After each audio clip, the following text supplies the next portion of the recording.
Hello to everybody. My name is Ioannis Porfyris, and I come from Athens, Greece. And I'm the director of a day center, Serious Day Center, which established 2009, and it's a day center for adults with ASD. The lack of specialized settings for adults with ASD in Greece usually results in unjustified long-term or even lifelong hospitalizations, or even isolation of the person and his family at home.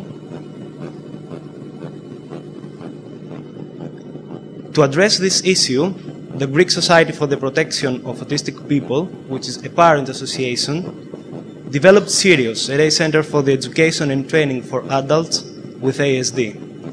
This initiative followed the TEACH principles.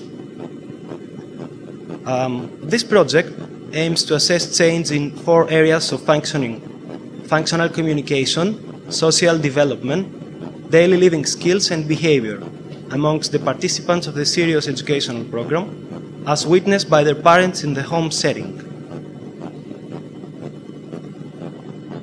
There were 10 participants divided in 2 groups.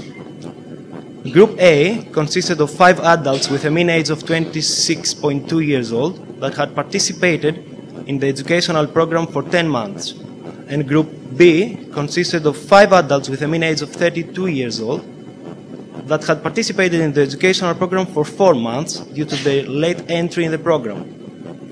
All participants had some degree of intellectual disability and were diagnosed with Autism Spectrum Disorder.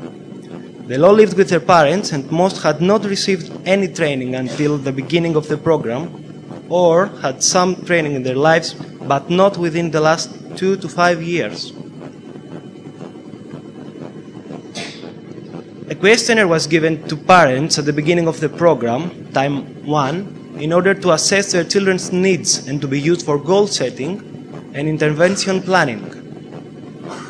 The same questionnaire was given at the end of 4 months, time 3, for Group B. The same questionnaire was given at the end of 10 months, time 2, for Group A, and then at the end of 4 months, time 3, for Group B. This questionnaire was tailor-made to the needs of the individuals that would take part in the program of the day center. As I told you before, it comprised of 4 sections: functional communication, social development, behavior, and daily living skills. Each item was scored to reflect the presence of an ability, coded 2, some degree of impairment, coded 1, or the absence of a skill, coded 0. Paired sample t-tests were conducted to compare the differences between each section before and after training.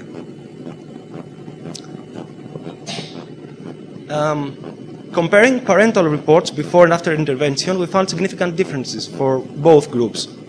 For Group A, as you can see on Table 1, significant changes were found between time 1 and time 2 for all sections of functioning.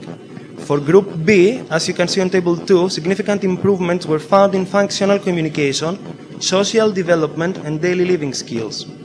Behavior problems didn't seem to decline for Group B after 4 months of intervention. Overall, our findings suggest that there is evidence to support an improvement in skills of adults with ASD that attend a program based on the TEACH approach. Although the sample used in this study was small, it was evident that participants in both groups acquired new skills in functional communication, social development, and daily living skills even after 4 months of training. Adaptive behavior improved for Group A, but not for Group B. It may be that 4 months of participation to the program is not enough time for some rigid behaviors to change. However, Group B had a higher mean for positive behavior than Group A at the beginning of the program. Another important factor which further supports the importance of such findings is that these results are based on what parents see as an improvement at home. These results, together with a growing body of research in adult education for people with ASD, support the need for such services. There are certainly several limitations of this project, which include the small sample of participants in each group, the absence of a control group, and the use of a non-published instrument assessed for reliability and validity. Hopefully, this will be addressed in future studies. And I'd like to thank you all for your attention and thank Autism Europe for the invitation.